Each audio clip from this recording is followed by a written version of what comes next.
Thank you very much.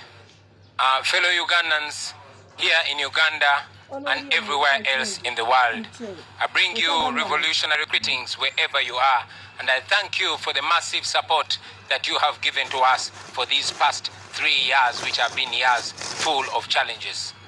I take this opportunity to also announce that what we are witnessing right now is the launch of a very critical phase in our struggle to liberate ourselves from a dictatorship which has crippled our country for almost 4 decades. A dictatorship which has strangled our economy with a massive corruption, patronage, high cost of living, a sick healthcare system, a broken down healthcare system, etc., etc. For a very long time now, we have lamented and cried about the government which works for only the few and excludes the majority. Well, today, we close the book of lamentation and open the book of acts.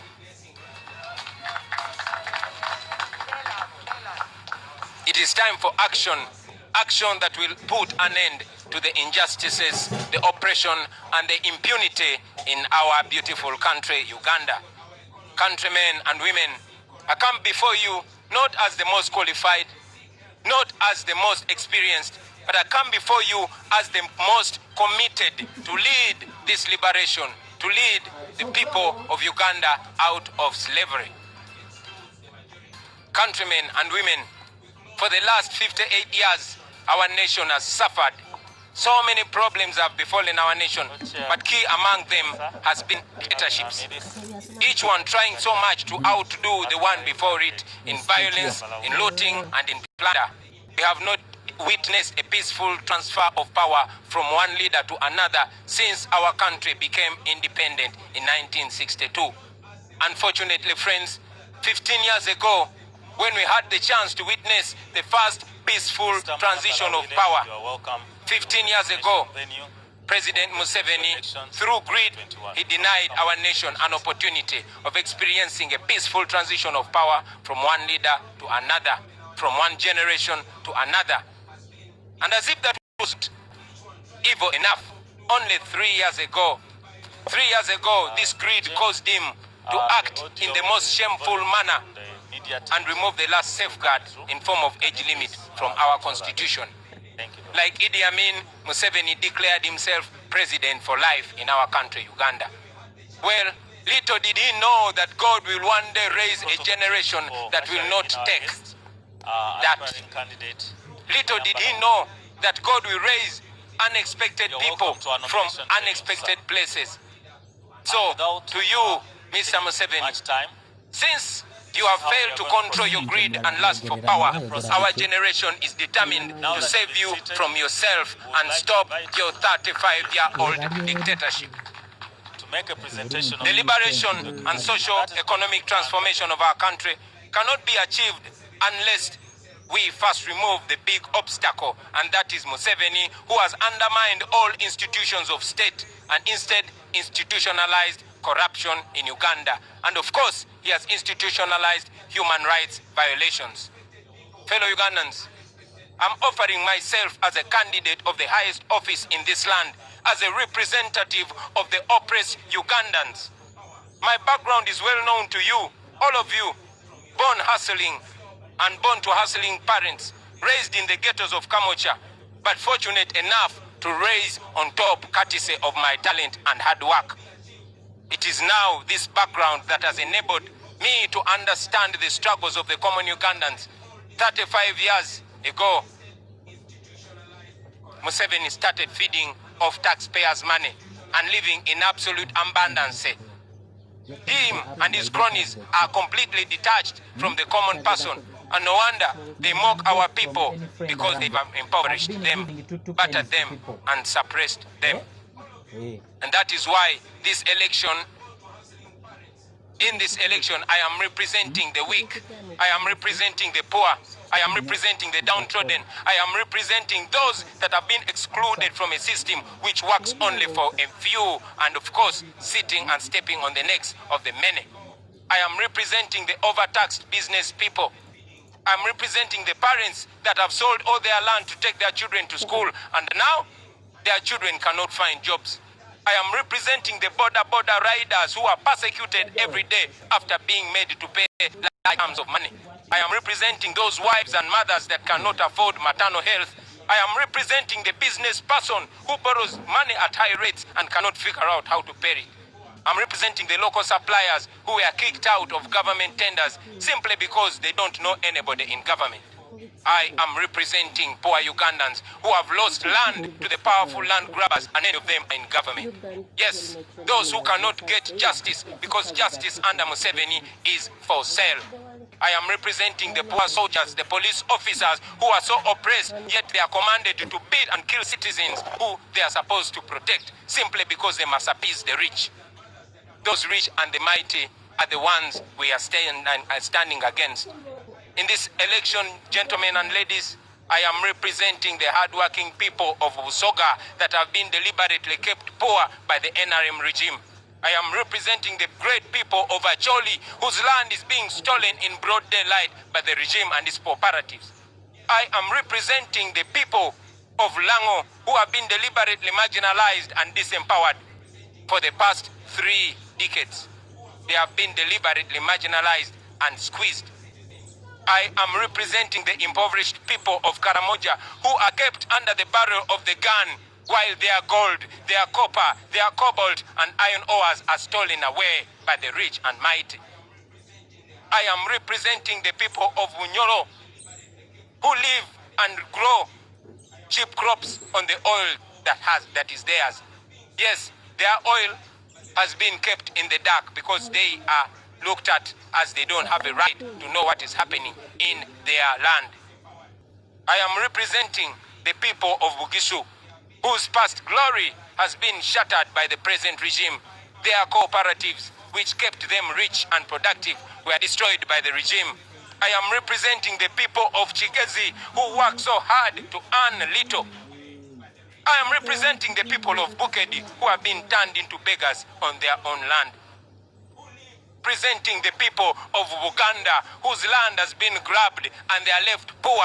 They are made beggars. They are made slaves on the land of their grandfathers. I am representing all the people of Uganda, ladies and gentlemen, representing the people of Toro, the people of Nzoi, who live in constant fear because of the brutal regime.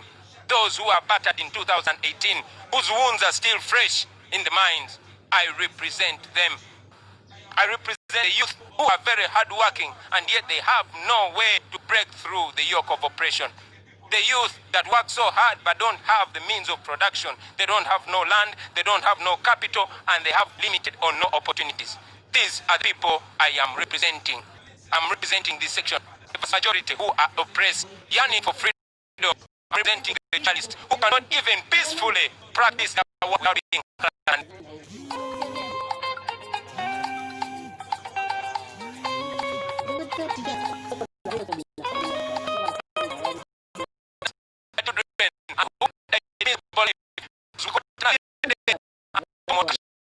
To stay here an hour in a hospital she served for more than 20 years. I'm here to speak with these are the people that I'm representing.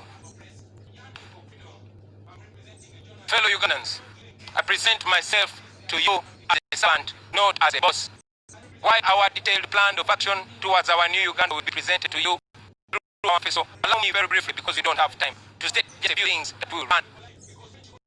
So, most importantly, I want you, the people of Uganda, to know that we are going to run a people-centered government which focuses on these areas. Our agenda, first and foremost, is freedom. We want to ensure that all Ugandans, regardless of who they are, of where they come from, are free in their country. All Ugandans must enjoy the freedom of expression, the freedom of conscience, the freedom to disagree with those in power, the freedom to assemble peacefully, and yes, the freedom to worship, and all other freedoms which have been, of course, taken away by the regime.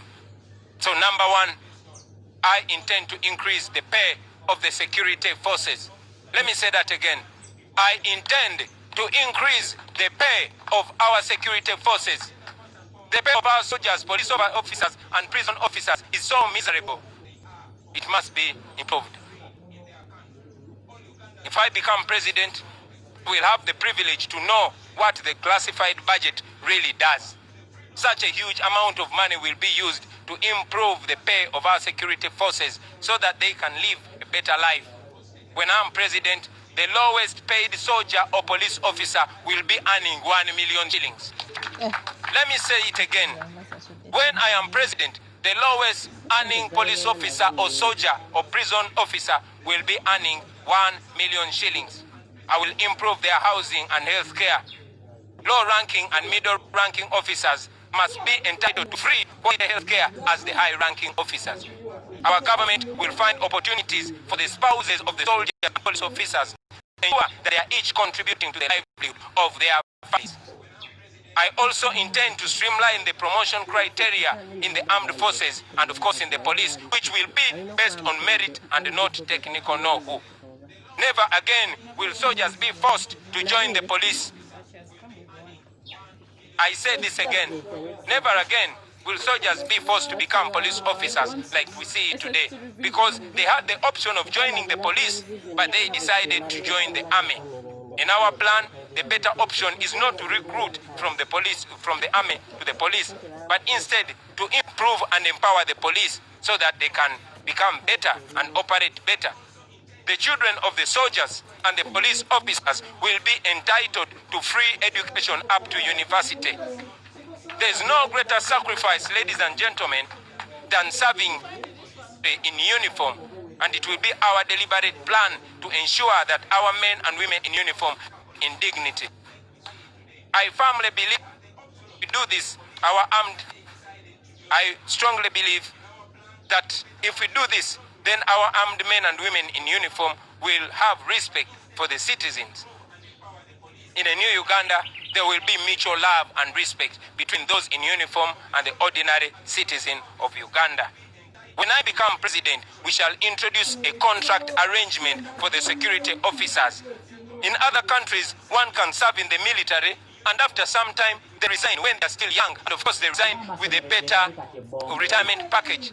But today, they are all tied. Even when they want to resign, they cannot. One should be proud to serve in the military or in the police and resign. So we shall make it on contract so that we make that job so nice for you to work. Number two, in the new Uganda, there will be access to affordable quality health care for all Ugandans. And this will be priority in terms of budgetary allocations. Effective supervision, of course, will be there.